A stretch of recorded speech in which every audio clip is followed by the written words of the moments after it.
नमस्कार। आज हम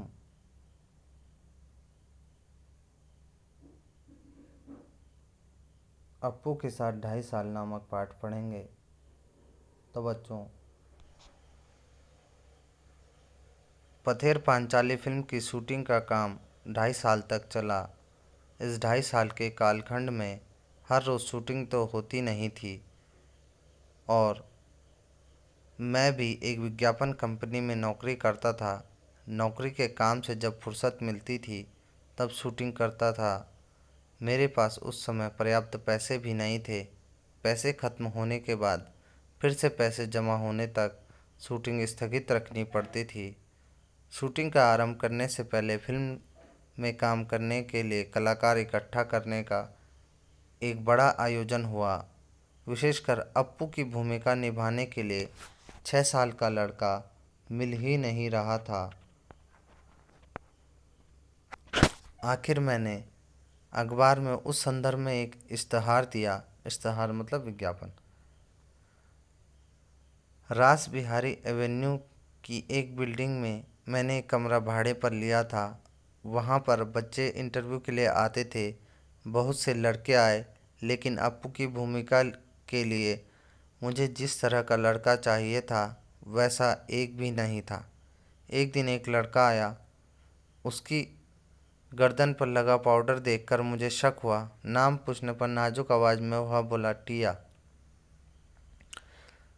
उसके साथ आए उसके पिताजी से मैंने पूछा, क्या अभी अभी इसके बाल कटवा कर यहाँ ले ले आए हैं? वे सज्जन पकड़े गए। सच छिपा नहीं सके और बोले, असल में यह मेरी बेटी है। अप्पू की भूमिका मिलने की आशा से इसके बाल कटवा कर यहाँ लेकर आया हूँ।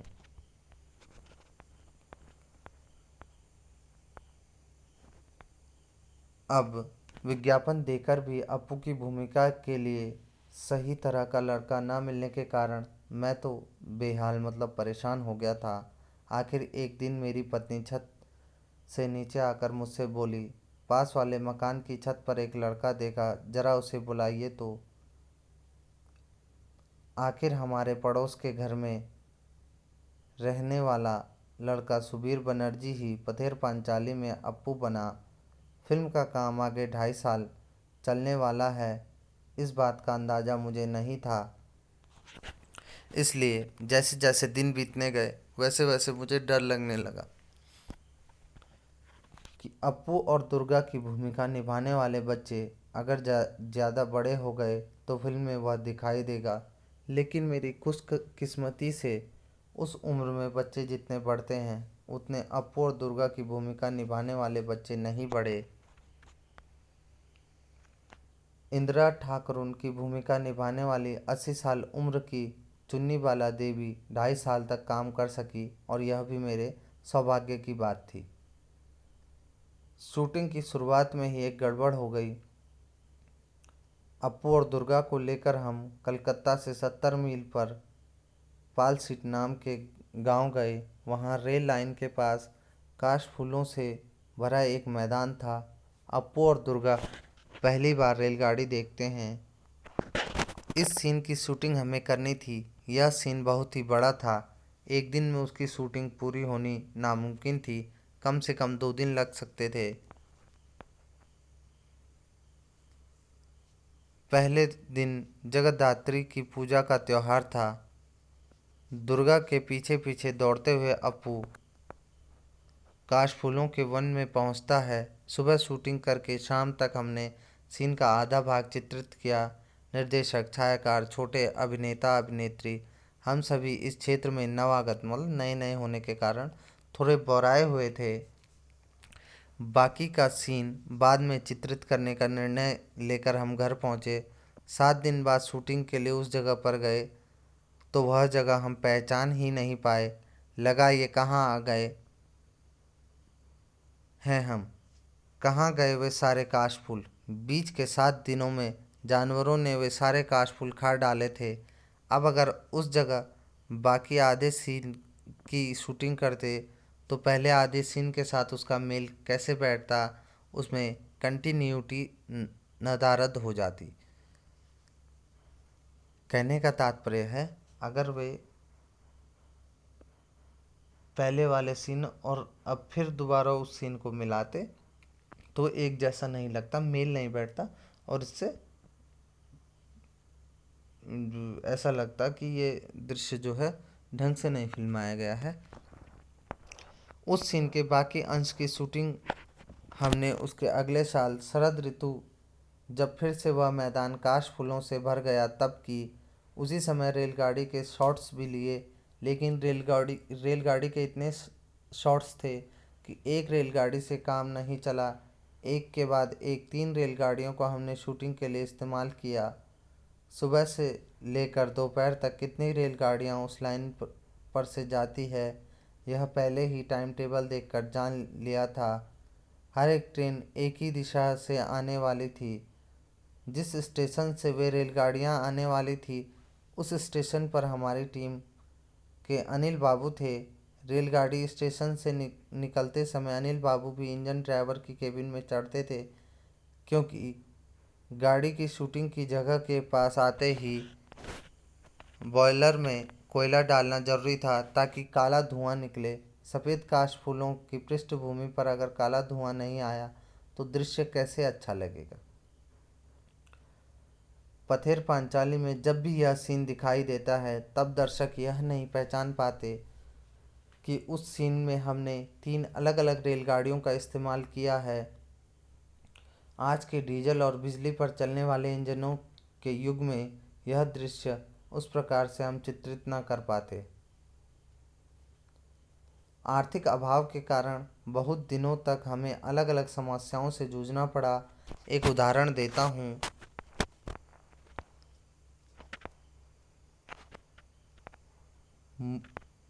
मूल उपन्यास में अप्पू और दुर्गा के भूलो नामक पालतू कुत्ते का उल्लेख है। गांव से ही हमने एक कुत्ता प्राप्त किया और वह भी हमसे ठीक बर्ताव करने लगा। फिल्म में एक दृश्य ऐसा था, अप्पू की माँ सर्वजया अप्पू को भात खिला रही है। भूलो कुत्ता दरवाजे के सामने आंगन में बैठकर अप्पू का भात खाना देख रहा है। अप्पू के हाथ में छोटे तीर कमान हैं। खाने में उसका पूरा ध्यान नहीं है। वह माँ की ओर पीठ करके बैठा हुआ है। वह तीर कमान खेलने के लिए उतावला है। अप्पू खाते खाते ही कमान से तीर छोड़ता है। उसके बाद खाना छोड़कर तीर वापस लाने के लिए जाता है। सर्वजया बाएं हाथ में वह थाली और दाहिने हाथ में निवाला लेकर बच्चे के पीछे दौड़ती है, लेकिन बच्चे के भाव देखकर जान जाती है कि अब वह कुछ नहीं खाएगा। भूलो कुत्ता खड़ा हो जाता है। उसका ध्यान सर्वजया के हाथ में जो भात की थाली है उसकी ओर है। इसके बाद शॉट में हमें ऐसा दिखाना था कि सर्वजया थाली में बचा भात एक गमले में डाल देती है और भूलो वह भात खाता है। लेकिन यह शॉट हम उस दिन नहीं ले सके क्योंकि सूरज की रोशनी खत्म हुई और उसी के साथ हमारे पास जो पैसे थे वे भी खत्म हुए।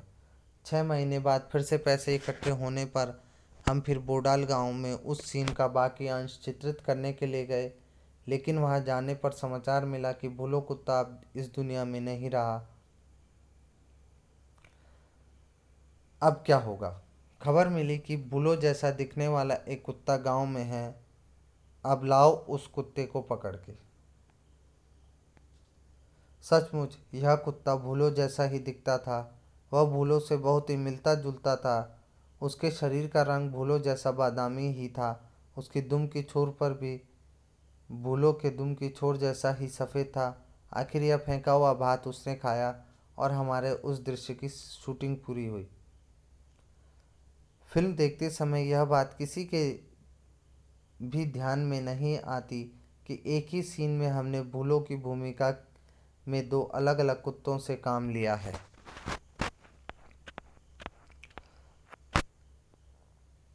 और सिर्फ कुत्ते के संदर्भ में ही नहीं, आदमी के संदर्भ में भी ऐसी समस्या से पथेर पांचाली की शूटिंग के दौरान उलझना पड़ा था। श्रीनिवास नामक घूमते मिठाई वाले से मिठाई खरीदने के लिए अप्पू और दुर्गा के पास पैसे नहीं हैं। वे तो मिठाई खरीद नहीं सकते, इसलिए अप्पू और दुर्गा उस मिठाई वाले के पीछे पीछे मुखर्जी के घर के पास जाते हैं। मुखर्जी अमीर आदमी हैं, वे मिठाई ज़रूर खरीदेंगे और उनका मिठाई खरीदना देखने में अप्पू और दुर्गा की खुशी है। इस दृश्य का कुछ अंश चित्रित होने के बाद हमारी शूटिंग कुछ महीनों के लिए स्थगित हो गई। पैसे हाथ आने पर फिर जब हम उस गांव में शूटिंग करने के लिए गए तो खबर मिली, श्रीनिवास मिठाई वाले की भूमिका जो सज्जन कर रहे थे उनका देहांत हो गया। अब पहले वाले श्रीनिवास का मिलता जुलता दूसरा आदमी कहाँ से मिलेगा। आखिर श्रीनिवास की भूमिका के लिए हमें जो सज्जन मिले उनका चेहरा पहले वाले श्रीनिवास से मिलता जुलता नहीं था, लेकिन शरीर से वे पहले श्रीनिवास जैसे दिखते थे। उन्हीं पर हमने दृश्य का बाकी अंश चित्रित किया। फिल्म में दिखाई देता है कि एक नंबर श्रीनिवास बांस बंद से बाहर आता है और अगले शॉट में 2 नंबर श्रीनिवास कैमरे की ओर पीट करके मुखर्जी के घर के गेट के अंदर जाता है। पथेर पांचाली फिल्म अनेक लोगों ने एक से अधिक बार देखी है, लेकिन श्रीनिवास के मामले में यह बात किसी के ध्यान में नहीं आई। ऐसा मैंने नहीं सुना।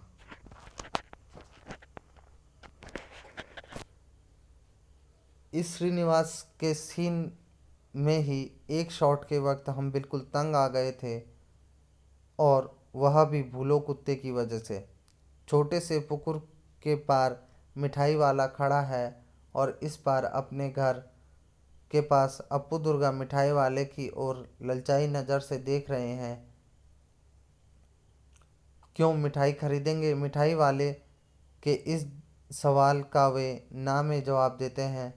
तब मिठाई वाला मुखर्जी के घर की ओर जाने लगता है। दुर्गा अप्पू से कहती है, चल हम भी जाएंगे। भाई बहन दौड़ने लगते हैं। उसी समय पीछे झुरमुट में बैठा भूलो कुत्ता भी छलांग लगाकर उसके साथ दौड़ने लगता है। हमें ऐसा सीन लेना था, लेकिन मुश्किल यह है कि वह कुत्ता कोई हॉलीवुड का सिखाया हुआ नहीं था, इसलिए यह बताना मुश्किल था कि वह अप्पू दुर्गा के साथ भागता जाएगा या नहीं। कुत्ते के मालिक से हमने कहा था, अप्पू दुर्गा जब भागने लगते तब तुम अपने कुत्ते को उन दोनों के पीछे भागने के लिए कहना, लेकिन शूटिंग के वक्त दिखाई दिया वह कुत्ता मालिक की आज्ञा का पालन नहीं कर रहा है। इधर हमारा कैमरा चालू ही था, कीमती फिल्म जाया हो रही थी और मुझे बार बार चिल्लाना पड़ रहा था, कट कट। अब यहाँ धीरज रखने के सिवा दूसरा उपाय नहीं था। अगर कुत्ता बच्चों के पीछे दौड़ा तो वह उनका पालतू कुत्ता लग सकता है। आखिर मैंने दुर्गा से अपने हाथ में थोड़ी सी मिठाई छिपाने के लिए कहा और वह उस कुत्ते को दिखाकर दौड़ने को कहा। इस बार कुत्ता उनके पीछे भागा और हमें हमारी इच्छा के अनुसार शॉट मिला। अब पैसों की कमी के कारण ही बारिश का दृश्य चित्रित करने में बहुत मुश्किल आई थी। बरसात के दिन आए और गए, लेकिन हमारे पास पैसे नहीं थे, इस कारण शूटिंग बंद थी। आखिर जब हाथ में पैसे आए तब अक्टूबर का महीना शुरू हुआ।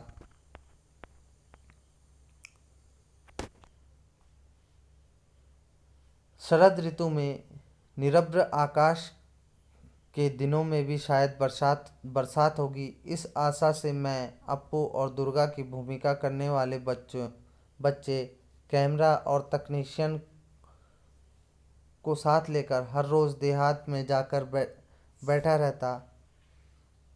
आकाश में एक भी काला बादल दिखाई दिया तो मुझे लगता कि बरसात होगी। मैं इच्छा करता वह बादल बहुत बड़ा हो जाए और बरसने लगे। आखिर एक दिन हुआ भी वैसा ही। शरद ऋतु में भी आसमान में बादल छा गए और धुआंधार बारिश शुरू हो गई। उसी बारिश में भीगकर दुर्गा भागती भी आई और उसने पेड़ के नीचे भाई के पास आसरा लिया। भाई बहन एक दूसरे से चिपक कर बैठे। दुर्गा कहने लगी, नेबुर पाता कर मचा, हे वृष्टि घरे जा। बरसात ठंड। अप्पू का बदन खुला। प्लास्टिक के कपड़े से ढके कैमरे को आंख लगाकर देखा तो वह ठंड लगने के कारण सिहर रहा था। शॉट पूरा होने के बाद दूध में थोड़ी सी ब्रांडी मिलाकर दी और भाई बहन का शरीर गर्म किया। जिन्होंने पथेर पांचाली फिल्म देखी है वे जानते ही हैं कि वह शॉट बहुत ही अच्छा चित्रित हुआ है। शूटिंग की दृष्टि से गोपाल ग्राम की तुलना में बोडाल गांव हमें अधिक उपयुक्त लगा। अप्पू दुर्गा का घर, अप्पू का स्कूल, गांव के मैदान, खेत, पुकुर, आम का पेड़, बांस के झुरमुट, ये सभी बातें बोडाल गांव में और आसपास हमें मिली। अब उस गांव में बिजली आ गई है, पक्के घर है, पक्के रास्ते हैं। उस जमाने में वे नहीं थे। उस गांव में हमें बहुत बार जाना पड़ा, बहुत बार रहना भी पड़ा, इसलिए वहाँ के लोगों से हमारा परिचय हुआ। उन लोगों में एक बहुत ही अद्भुत सज्जन थे, उन्हें हम सुबोधा कहकर पुकारते थे। वे 60-65 साल के थे, उनका माथा गंजा था। वे अकेले ही एक झोपड़े में रहते थे और दरवाजे पर बैठकर खुद से ही कुछ न कुछ बड़बड़ाते थे। हम उस गांव में एक फिल्म की शूटिंग करने वाले हैं, ऐसा जानकर वे गुस्सा हो गए। हमें देखने पर वे चिल्लाते, फिल्म वाले आए हैं, मारो उनको लाठियों से। पूछताछ करने पर लोगों ने बताया कि वे मानसिक रूप से बीमार थे। बाद में सुबोधा से हमारा अच्छा परिचय हुआ। वे हमें पास बुलाकर दरवाजे में बैठकर वायलिन पर लोकगीतों की धुनें बजाकर सुनाते थे। बीच बीच में हमारे कानों में फुसफुसाते, वो साइकिल पे जा रहा आदमी देख रहे हो, वह कौन है जानते हो? वह है रूजवेल्ट, पक्का पाजी। उनके मत से दूसरा, एक था चर्चिल, एक था हिटलर, तो एक था अब्दुल गफ्फार खान। सभी उनके मतानुसार पाजी थे, उनके दुश्मन थे। हम जिस घर में शूटिंग करते थे उसके पड़ोस में एक धोबी रहता था। उसके कारण हमें बहुत परेशानी होती थी। वो थोड़ा सा पागल था और कभी भी भाइयों और बहनों कहकर किसी राजकीय मुद्दे पर लंबा भाषण शुरू करता था। फुर्सत के समय उसके भाषण पर हमें कुछ आपत्ति नहीं थी, लेकिन अगर शूटिंग के समय वह भाषण शुरू करता तो हमारे साउंड का काम प्रभावित हो सकता था। उस धोबी के रिश्तेदारों ने अगर हमारी मदद न की होती तो वह धोबी सचमुच ही एक सिरदर्द बन जाता। जिस घर में हम पथेर पांचाली की शूटिंग करते थे वह घर हमें एकदम ध्वस्त ध्वस्त मतलब टूटा हुआ अवस्था में मिला था। उसके मालिक कलकत्ता में रहते थे। उनसे हमने वह घर शूटिंग के लिए भाड़े पर लिया था। उस घर की मरम्मत करके उसे शूटिंग के लिए ठीक ठाक करवाने में हमें लगभग 1 महीना लगा। उस घर के एक हिस्से में एक के पास एक ऐसे कुछ कमरे थे, वे हमने फिल्म में नहीं दिखाए। उन कमरों में हम अपना सामान रखा करते थे। एक कमरे में रिकॉर्डिंग मशीन लेकर हमारे साउंड रिकॉर्डिस्ट भूपेन बाबू बैठा करते थे। हम शूटिंग के वक्त उन्हें देख नहीं सकते थे, फिर भी उनकी आवाज़ सुन सकते थे। हर शॉट के बाद हम पूछते, साउंड ठीक है ना? भूपेन बाबू इस पर हाँ या ना जवाब देते। एक दिन शॉट के बाद मैंने साउंड के बारे में उनसे सवाल किया, लेकिन कुछ जवाब नहीं आया। फिर एक बार पूछा, भूपेन बाबू साउंड ठीक है ना? इस बार भी जवाब ना आने पर मैं उनके कमरे में गया तो देखा एक बड़ा सा सांप उस कमरे की खिड़की से नीचे उतर रहा है। वह सांप देखकर भूपेन बाबू सहम गए थे, उनकी बोलती बंद हो गई थी। वह सांप हमने वहां आने पर कुछ ही दिनों बाद देखा था। उसे मार डालने की इच्छा होने पर स्थानीय लोगों के करने के कारण हम उसे मार नहीं सके। वो वास्तु सर्प था और बहुत दिनों से वहाँ रह रहा था। तो बच्चों, पथेर पांचाली फिल्म का यह एक अनुभव है जिसे सत्यजीत राय ने लिखा है। तो इसमें क्या, इस फिल्म को बनाने में क्या क्या परेशानियां